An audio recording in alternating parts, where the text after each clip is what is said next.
Hi students, welcome to PhD jobs and admission. This is Gauri. So इस वीडियो में मैं आप सभी को doctor RMLAU PhD CET 2020 years के PYQ सिखाऊंगी on research methodology subject. So PhD CET exam में आपको 50% MCQs ये सिर्फ रिसर्च मेथोडोलॉजी के ऊपर पूछे जाते हैं, and that's why research methodology plays most important part in PhD CET exam. Okay, so इस वीडियो में मैंने 25 PYQs कवर किए हैं of 2020 year, and along with that मैंने सारे कॉन्सेप्ट्स भी कवर किए हैं on research methodology. That's why आप सभी के कॉन्सेप्ट्स क्लियर हो जाएंगे। बट स्टिल इस वीडियो को देखने के बाद अगर आपको कोई भी डाउट्स है आप मुझे कमेंट बॉक्स में पूछ सकते हो। So students, before starting this session मैं आप सभी को बताना चाहती हूँ ग्लोबल ऑनलाइन टीम आप सभी को रिसर्च मेथोडोलॉजी सब्जेक्ट के ऊपर कंप्लीट कोर्स प्रोवाइड करती है, जिस कोर्स की मदद से आप doctor RMLAU PhD CET exam को क्वालिफाई कर सकते हो। सो इस कोर्स में हम सभी आपको full syllabus video lectures provide करते हैं, जिसपे थियोरीज एंड MCQs दोनों के ऊपर भी लेक्चर सीरीज है। हम सभी आपको full syllabus notes and mock test provide करते हैं। सो बेसिकली हमारे पास ऐसे 10 मॉक टेस्ट अवेलेबल है, and each mock test contains 40 MCQs, and that's why overall आपके इसमें 400 MCQs कवर हो जाते हैं।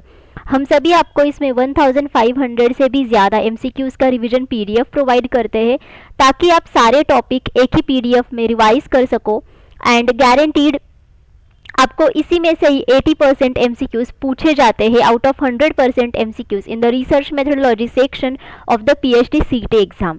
और ये जो सारा स्टडी मटेरियल है ये आपको हिंदी एंड इंग्लिश ये दोनों ही लैंग्वेजेस में मिलता है।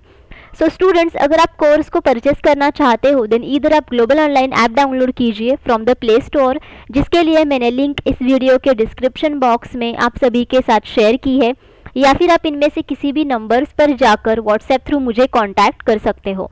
And the course fees are only 699 rupees which are really very low, and income fees में ग्लोबल ऑनलाइन टीम आप सभी को गारंटीड सिलेक्शन देती है कि आप गारंटीड PhD CET एग्जाम में क्वालिफाई होंगे ही। Okay, fine.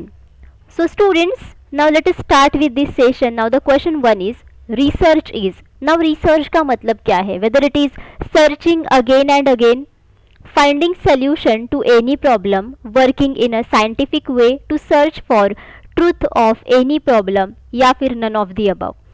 So students, जैसे कि हमने कई बार पिछले कुछ वीडियोस में देखा था कि रिसर्च एग्जैक्टली होता क्या है। सो रिसर्च ये एक साइंटिफिक तरीका है जिसमें हम साइंटिफिक मेथड्स का इस्तेमाल करके किसी भी प्रॉब्लम के सल्यूशन तक पहुंचते हैं, and that's why research is finding solution to any problem. देखो, थर्ड ऑप्शन एलिमिनेट हो जाता है बिकॉज हमेशा हम लोग किसी भी प्रॉब्लम के ट्रूथ को सर्च नहीं करते। सो बेसिकली हम लोग रिसर्च करते हैं ताकि हम प्रॉब्लम का सल्यूशन ढूंढ सके। सो एवरी टाइम हमें ट्रूथ ही मिले ऐसा नहीं है, कभी कभार हमें फॉल्स रिजल्ट्स भी मिलते हैं, बट इसका मतलब ये नहीं होता है कि this is not a research. Okay, working in a scientific way to search, this is true about research, but for truth of any problem this is incorrect. Okay, this is basically partially correct statement about research, but the correct answer for this is true because finding solution to any problem is called as research.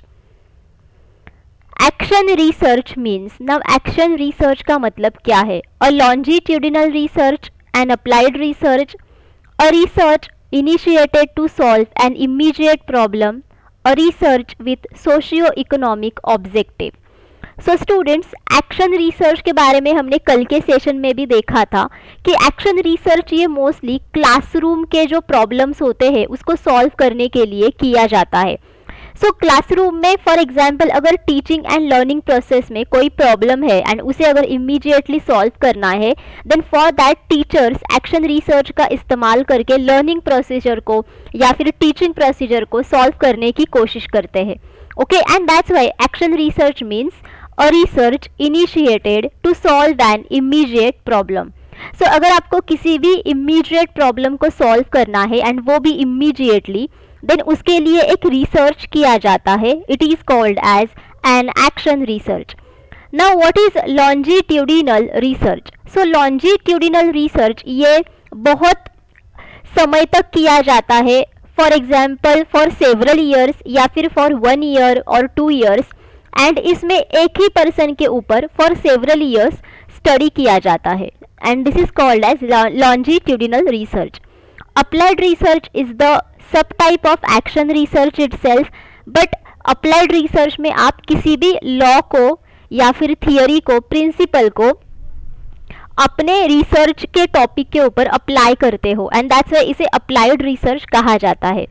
अगर कोई भी research ऐसा है जिसके पास socio economic objective हो, then उसे action research नहीं कहा जाता है. So basically socio economic objective के लिए आप सर्वे रिसर्च कर सकते हो, ओके, बिकॉज जिसमें आपको लोगों के ओपिनियंस को जानने के लिए काफ़ी सारे मेथड्स मिलते हैं, एंड बेसिकली आप सर्वे रिसर्च की मदद से वो कर भी सकते हो, ओके. बट एक्शन रिसर्च ये एक ऐसा रिसर्च है which is initiated to solve an immediate problem. All the elements of population with proper identification that is available for selection at any stage of sampling is called. Okay? So इनमें से कौन सा option ऐसा है which is called as कि इसमें population के सारे elements होते हैं and इसके पास proper identification भी होता है, and because of that identification आप उसको select करते हो as a sample or at any stage of sampling in your sampling procedure.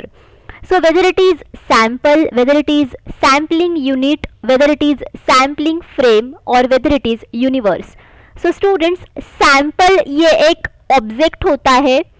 Object can be anything, ये कोई भी चीज़ हो सकती है या फिर person हो सकता है, anything. So जिसको आप अपने स्टडी में पार्टिसिपेट करते हो उसे सैम्पल कहा जाता है. सो कुछ कोई भी ऑब्जेक्ट हो उसको आपने अपने रिसर्च में पार्टिसिपेट किया है, ओके, उसे सैंपल कहा जाता है.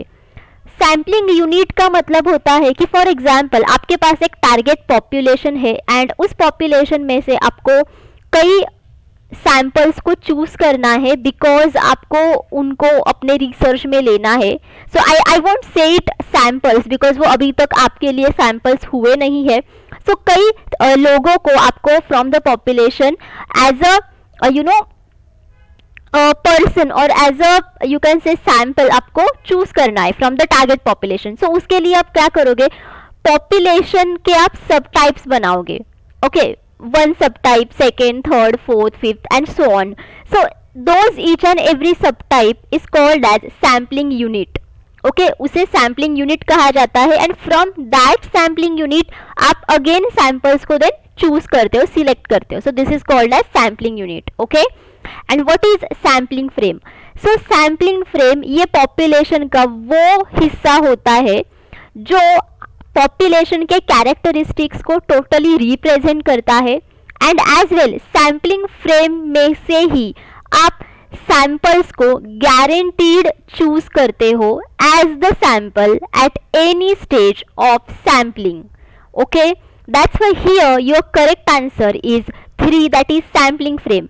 देखो सैम्पलिंग यूनिट में जितने भी सारे सैंपल्स होते हैं और जितने भी सारे पर्सन्स होते हैं वो सारे के सारे आपके स्टडी के हिस्सा होंगे या नहीं होंगे, ओके, ये आपको नहीं पता होता है. बट सैम्पलिंग फ्रेम में जितने भी सारे एलिमेंट्स होते हैं वो सारे के सारे एलिमेंट्स आप अपने स्टडी में एज अ सैंपल की तरह सिलेक्ट करते हो.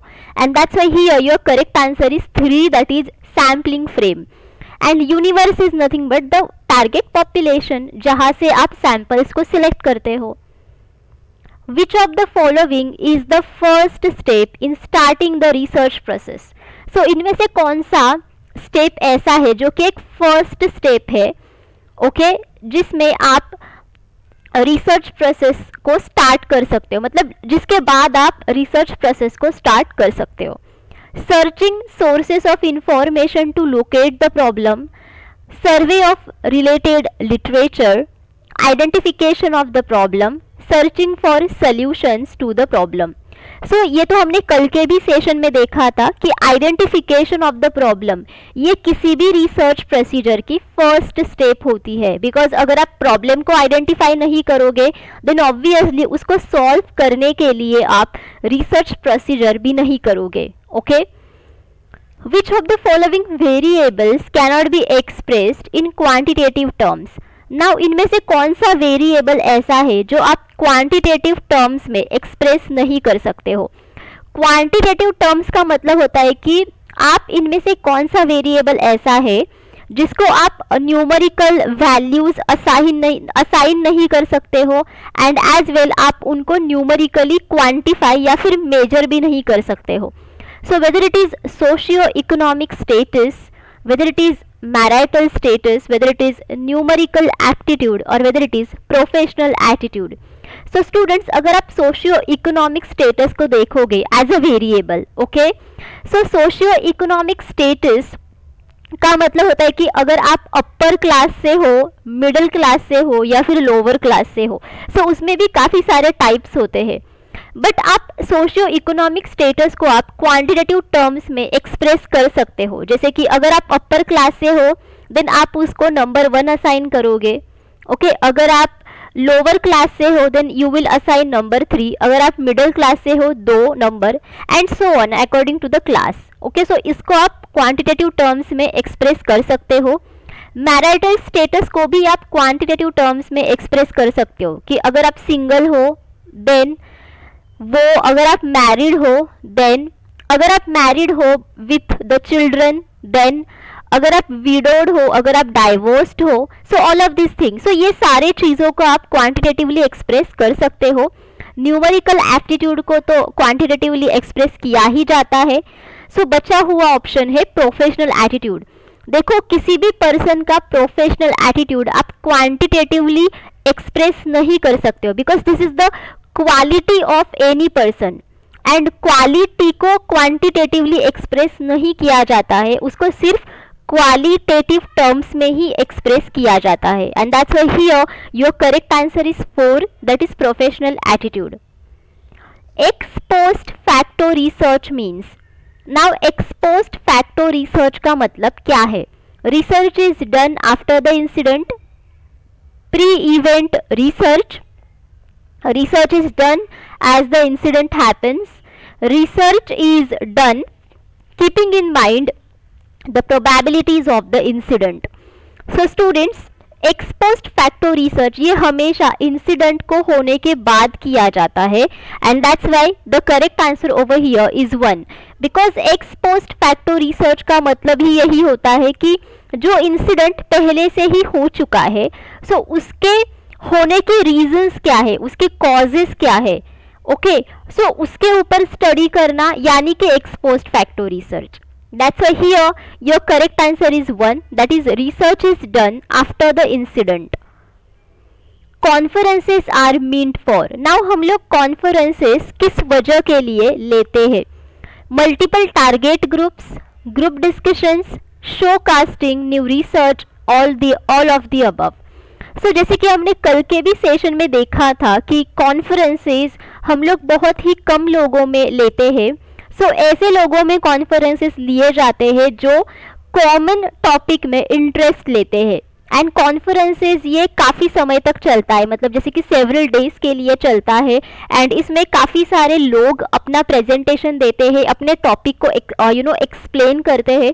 एंड दैट्स व्हाई कॉन्फ्रेंसेस हम लोग मल्टीपल टारगेट ग्रुप्स के लिए भी ले सकते हैं. यहाँ पे टारगेट ग्रुप्स मेंशन किया है बिकॉज यहाँ पे ओनली यही पीपल होते हैं जिनके पास उस टॉपिक के लिए इंटरेस्ट होता है, जिनके ऊपर कॉन्फ्रेंसेस चल रहे हैं. ग्रुप डिस्कशन के लिए भी कॉन्फ्रेंसेस लिए जाते हैं, एंड एज वेल अगर नए रिसर्च को शो करना है देन उसके लिए भी कॉन्फ्रेंसेस लेते हैं, okay. That's why here your correct answer is 4, that is all of the above. If 2 or more successive footprints refer to the same work, which of the following expressions is used?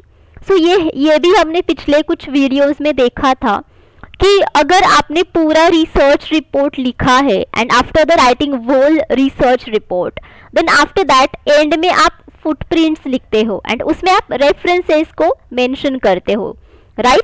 सो कई बार footprints में references को mention करने के लिए काफ़ी सारे short forms इस्तेमाल किए जाते हैं. सो इनमें से कौन सा शॉर्ट फॉर्म ऐसा है जिसका मतलब होता है कि refer to the same work, okay.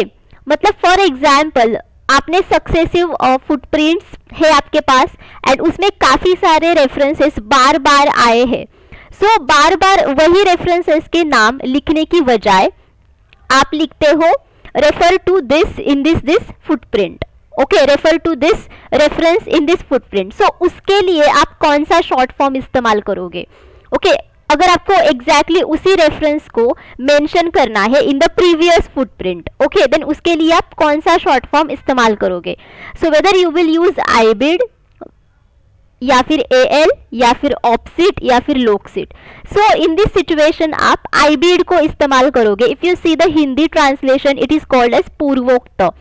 सो आईबिड इस्तेमाल करोगे कि यस प्रीवियस फुटप्रिंट में मैंने ये रेफरेंस लिखा है, सो आईबिड ऐसा आप लिखोगे वहां पे।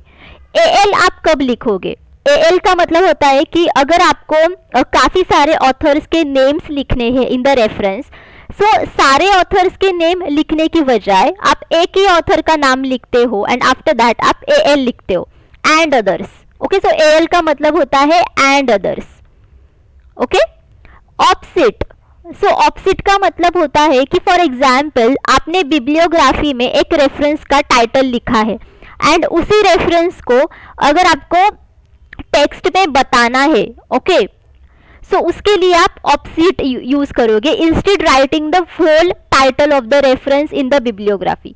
एंड लोकसिट आप मेंशन करोगे जब आपको प्रीवियस फुटप्रिंट्स में या फिर फुट नोट्स में, प्रीवियस फुट नोट्स में अगर आपको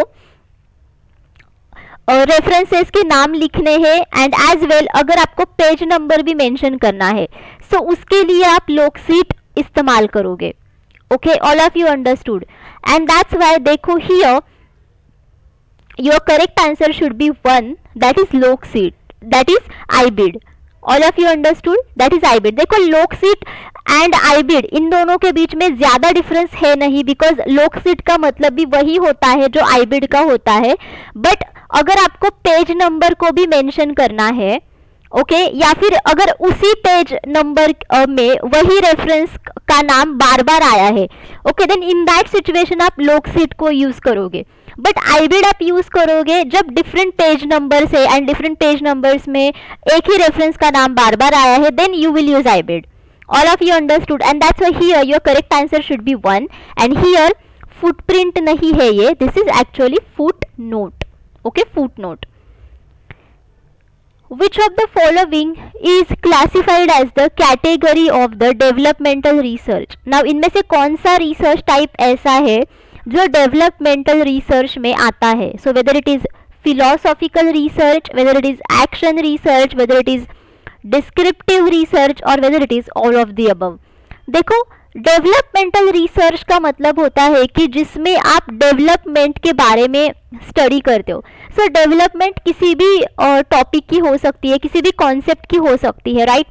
फॉर एग्जाम्पल अगर कोई भी ह्यूमन ऑर्गन कैसे डेवलप हुआ है from the small cell, so उसके लिए जो स्टडी किया जाता है, so it is called as developmental research, because एक स्मॉल सेल पूरे ऑर्गन में कन्वर्ट हुआ है, वो डेवलप हुआ है, and that's why it is called as developmental research.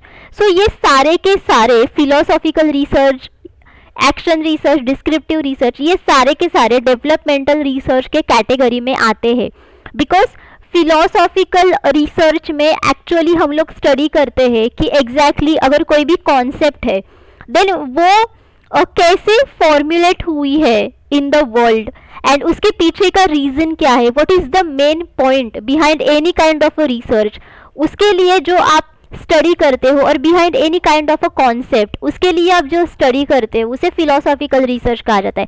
So ultimately अगर कोई भी कॉन्सेप्ट कैसे डेवलप हुई है from the origin of it, okay, उसको स्टडी करने के लिए आप फिलोसॉफिकल रिसर्च करते हो। So again this is the type of developmental research. Action research भी डेवलपमेंटल रिसर्च का टाइप है, बिकॉज एक्शन रिसर्च में इमीडिएट प्रॉब्लम के ऊपर सोल्यूशन हम लोग ढूंढते हैं, एंड दैट्स व्हाई अगर आप इमीडिएट प्रॉब्लम के ऊपर सोल्यूशन ढूंढते हैं देन उसकी वजह से एक डेवलपमेंट क्रिएट हो जाती है। ओके, किसी भी कॉन्सेप्ट में या फिर एक्टिविटी में हम लोग डेवलपमेंट करते हैं, that's why this is again the developmental research type, and descriptive research तो डेवलपमेंटल रिसर्च का टाइप है ही, बिकॉज डिस्क्रिप्टिव रिसर्च में आप एग्जैक्टली डिस्क्राइब करते हो कि एग्जैक्टली अगर कोई भी सिचुएशन, इवेंट या फिर कोई भी कॉन्सेप्ट हो वो कैसी है, हाउ इट इज, सो वो आप एग्जैक्टली डिस्क्राइब करते हो, एंड दैट्स वाई इसकी वजह से डेवलपमेंट हो सकती है एंड होती है।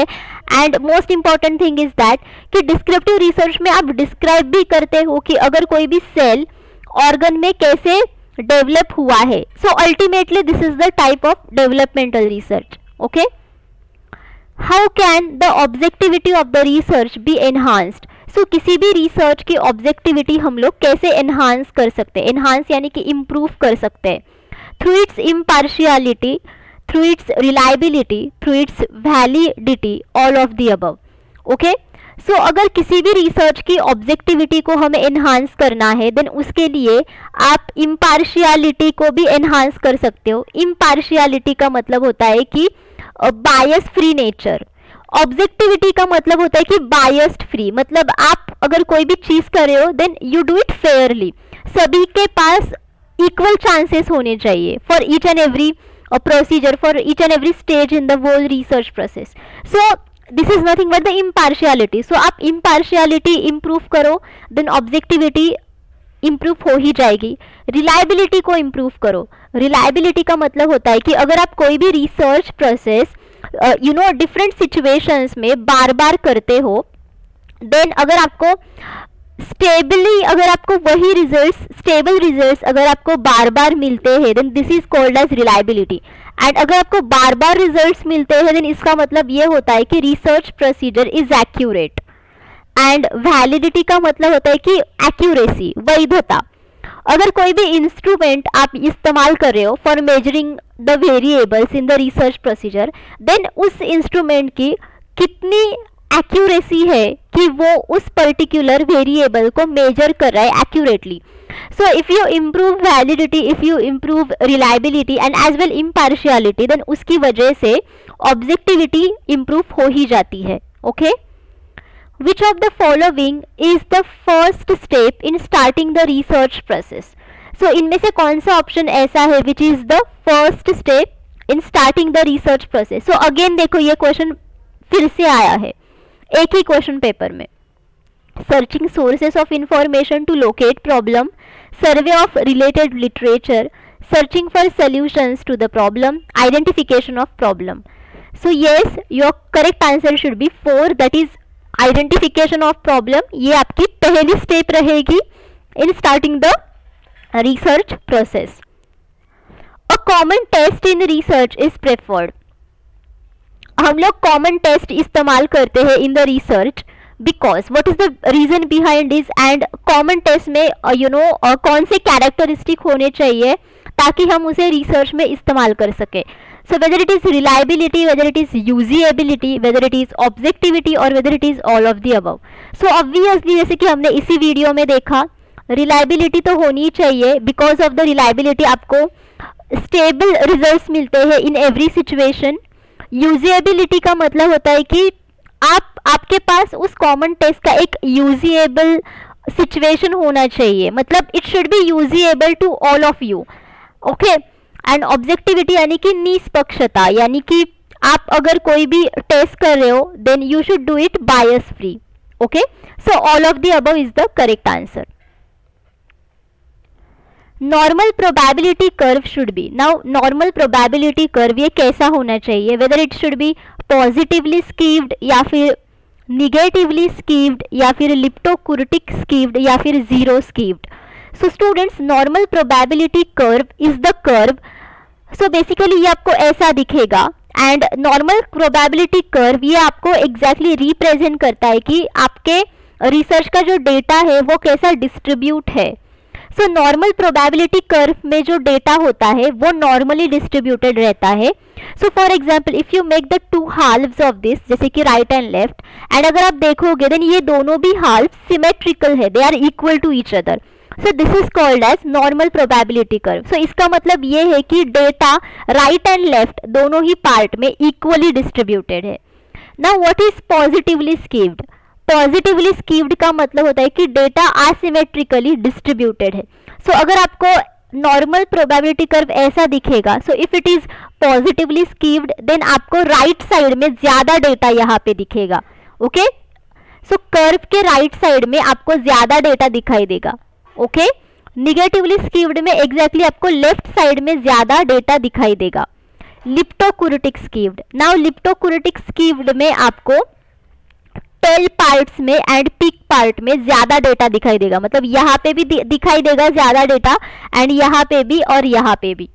जीरो स्कीव्ड का मतलब होता है कि symmetrical distribution and this is called as normal probability curve. So जैसे कि मैंने आप सभी को बोला कि नॉर्मल प्रोबेबिलिटी कर्व में जो डेटा डिस्ट्रीब्यूशन होता है वो बेसिकली सिमेट्रिकल होता है एंड इसे जीरो स्कीव्ड कहा जाता है, बिकॉज स्कीवनेस का मतलब होता है आसिमेट्री, स्कीव्ड का मतलब होता है आसिमेट्री एंड जीरो आसिमेट्री यानी कि symmetry. Okay, that's why here your correct answer should be 4. A researcher conducts a research finding out which administrative style contributes more to institutional effectiveness. This will be an example of. अगर researcher एक study conduct कर रहा है, उसमें उसको find out करना है कि इंस्टीट्यूशन की जो एडमिनिस्ट्रेटिव स्टाइल है वो इंस्टीट्यूशन के इफेक्टिवनेस के लिए कितनी रिस्पॉन्सिबल है। सो इसको स्टडी करने के लिए वो रिसर्चर कौन से रिसर्च को फॉलो करेगा, whether basic research, action research, applied research या फिर none of the above. So ये तीनों भी रिसर्च टाइप्स हमने पहले भी देखे हैं। So basic research is the fundamental research जिसमें नए नॉलेज को क्रिएट किया जाता है, जिसमें थियोरीज, लॉज या फिर प्रिंसिपल्स को फॉर्म किया जाता है। सो ये तो ऑप्शन एलिमिनेट हो गया। एक्शन रिसर्च ये क्लासरूम में इस्तेमाल किया जाता है जिसमें हम इमीडिएट प्रॉब्लम को सॉल्व करते हैं। सो ये भी ऑप्शन एलिमिनेट हो गया। So your correct answer is 3, that is applied research. देखो आपको यहाँ पे एडमिनिस्ट्रेटिव स्टाइल की वजह से इंस्टीट्यूशन का इफेक्टिवनेस कितना अच्छा हो रहा है ये आप देखोगे, राइट। सो इसके लिए आप लॉ या फिर किसी भी प्रिंसिपल को अपने रिसर्च में अप्लाई करके देख सकते हो कि एडमिनिस्ट्रेटिव स्टाइल कैसे कंट्रीब्यूट करता है for the institutional effectiveness. Okay, that's why here your correct answer should be 3. In thesis figures and tables are included in. Now thesis में फिगर्स एंड टेबल्स कहाँ पे इंक्लूड किए जाते हैं, whether in the appendix, whether in the separate chapter या फिर concluding chapter या फिर द टेक्स्ट इटसेल्फ। सो ये भी हमने पिछले कुछ वीडियोस में देखा था कि thesis is nothing but your research report, जिसमें आप सबसे पहले टाइटल लिखते हो, देन अब्स्ट्रैक्ट लिखते हो, then introduction and then so on, right.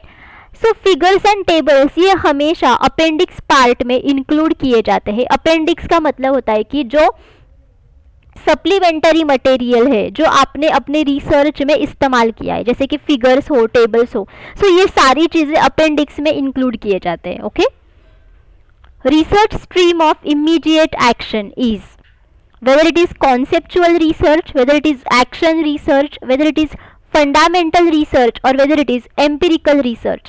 So research stream जिसमें immediate actions लिए जाते हैं, so obviously it is called as action research. Fundamental research तो आप सभी को अब समझ में आ गया होगा what is that. Now let us see what is conceptual research. So conceptual research में हमेशा हम लोग concepts को study करते हैं। Okay, फॉर एग्जाम्पल कोई भी सब्जेक्ट ले लो, फॉर एग्जाम्पल बायोकेमिस्ट्री। सो उसमें अगर कोई कॉन्सेप्ट है, सो उस कॉन्सेप्ट को लेकर आप जो स्टडी करते हो it is called as conceptual research. Empirical research का मतलब होता है कि ऐसा स्टडी जिसमें आप एविडेंसेस का इस्तेमाल करते हो, ऑब्जर्वेशंस का इस्तेमाल करते हो एंड एज वेल आप स्टैटिस्टिकल मेथड्स का भी इस्तेमाल करते हो ताकि आप प्रॉपर स्टडी कर सको on the any kind of a topic. Okay, so this is called as empirical research. The process not needed in experimental researches is. Now इनमें से कौन सी प्रोसीजर ऐसी है और प्रोसेस ऐसी है जो आपको एक्सपेरिमेंटल रिसर्च में इस्तेमाल करने की ज़रूरत नहीं पड़ती है, whether it is observation, whether it is manipulation, whether it is controlling or whether it is content analysis. So experimental research में हमेशा रिसर्चर एक कंट्रोल्ड एनवायरनमेंट में एक्सपेरिमेंट करता है, जिसमें वो इंडिपेंडेंट वेरिएबल्स को मैनिपुलेट करके उसका जो इफेक्ट है वो डिपेंडेंट वेरिएबल पर क्या हो रहा है उसको स्टडी करता है। एंड दैट्स वाई देखो एक्सपेरिमेंटल रिसर्च में ऑब्जर्वेशन होता है, उसमें मैनिपुलेशन होता है, उसमें आप एनवायरनमेंट को कंट्रोल कर सकते हो, एंड दैट्स वाई कंट्रोलिंग भी होता है। So the remaining option is 4, that is content analysis. So experimental research में कंटेंट एनालिसिस नहीं होता है। कंटेंट एनालिसिस का मतलब होता है text analysis. So if you have any kind of a theory and उस थियरी के अगर कोई टेक्स्ट है, so you are analysing the text, okay, then उसे कंटेंट एनालिसिस कहा जाता है। एंड बेसिकली कंटेंट एनालिसिस ये क्वालिटेटिव रिसर्च में ज्यादा इस्तेमाल किया जाता है। Experimental research is the quantitative research, right, and that's why इसमें आपको कंटेंट एनालिसिस करने की जरूरत नहीं पड़ती है। Okay, so here your correct answer should be 4। Okay, research which is exploring new knowledge through the study of the past called. So इनमें से कौन सा रिसर्च ऐसा है जिसमें आप नए नॉलेज को एक्सप्लोर करते हो from studying the past? So whether it is philosophical research, whether it is historical research, whether it is mythological research, whether it is content analysis. So your correct answer is historical research, because historical research में हमेशा हम लोग past को study करते हैं and उसमें अगर हमें कोई नया नॉलेज मिलता है क्या उसको हम लोग देखते हैं, एंड पास्ट को स्टडी करने के बाद हम लोग ये भी देखते हैं कि उसका जो इफेक्ट है वो प्रेजेंट सिचुएशन के ऊपर एंड फ्यूचर सिचुएशन के ऊपर क्या हो सकता है। Okay, now you have understood exactly what is philosophical research.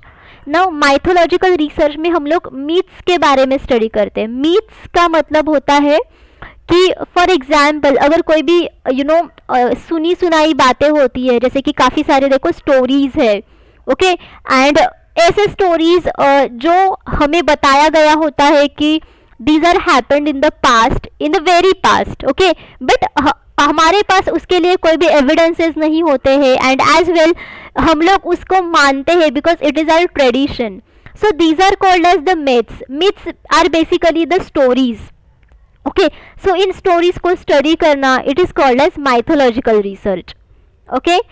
And the last is content analysis, ये तो हमने पहले भी देखा है। सो देखो mythological research and historical research ये दोनों भी बहुत डिफरेंट है। देखो हिस्टोरिकल रिसर्च में हमारे पास एक प्रॉपर एविडेंस होता है, we have the proof, but mythological research में ऐसा नहीं होता है। This is different, okay, that's why here your correct answer should be 2।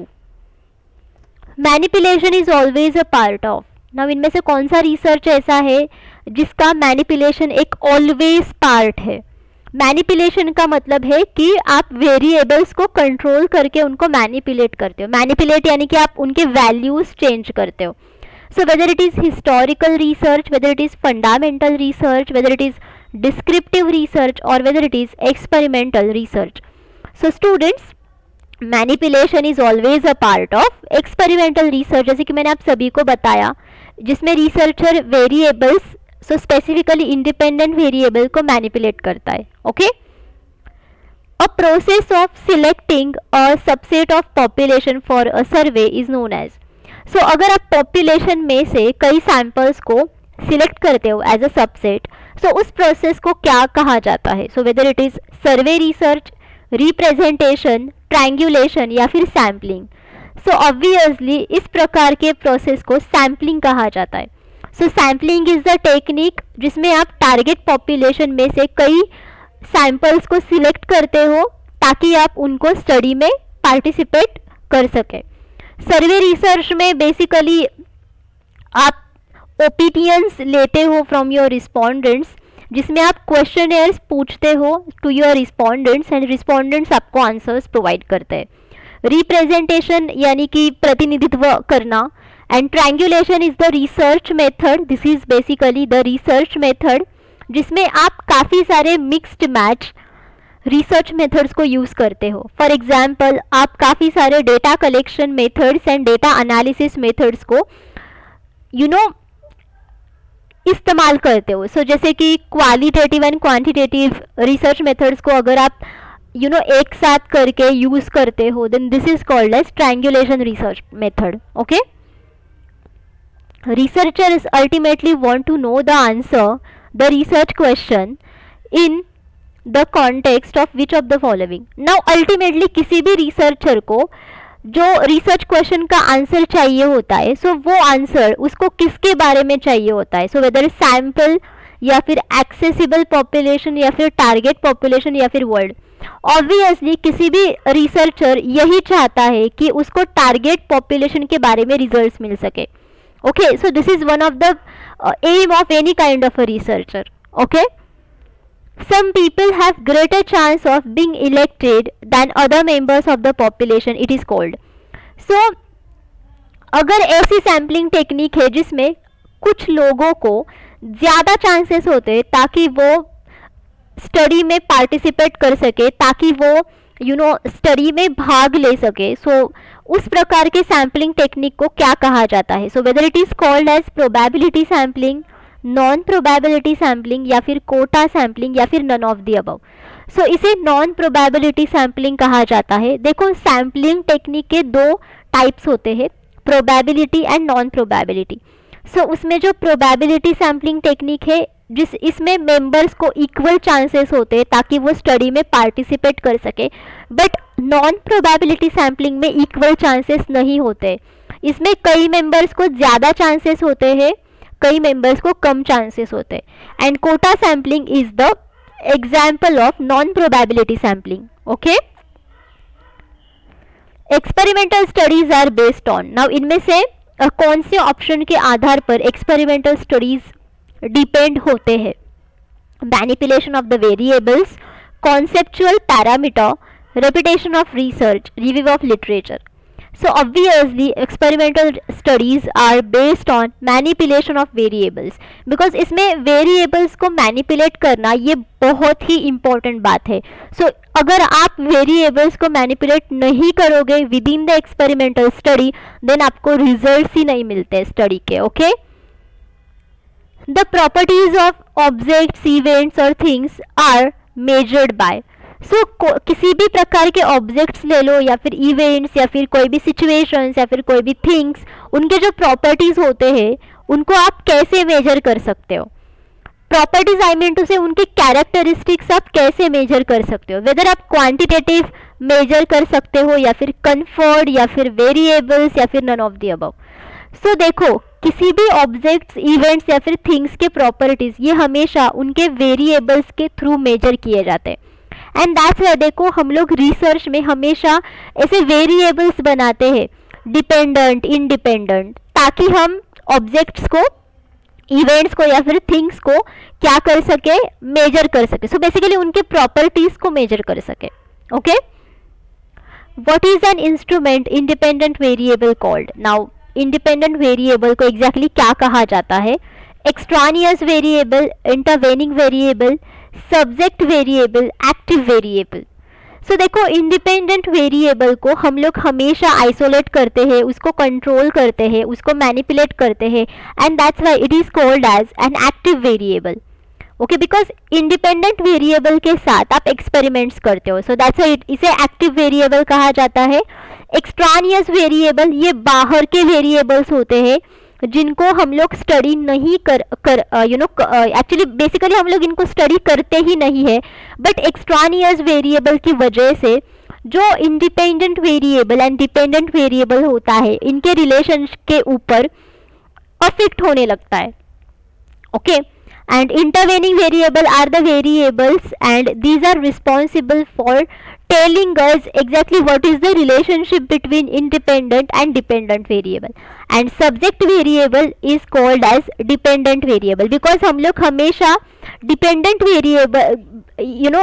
variable को हम लोग हमेशा study करते हैं because dependent variable is the effect variable and dependent variable की मदद से ही हमें हमारे रिसर्च के रिजल्ट्स मिलते। दो हम लोग इंडिपेंडेंट वेरिएबल को मैनिपुलेट करते हैं बट हमें जो रिजल्ट्स मिलते हैं वो डिपेंडेंट वेरिएबल के ऊपर ही मिलते हैं। Okay, that's why it is called as subject variable. Okay, So students, thank you for watching this session. I hope all of you understood whatever I have studied in this session. But still अगर आपको कोई भी doubt है आप मुझे comment करके पूछ लीजिए, मैं आप सभी को रिप्लाई करूँगी. ओके.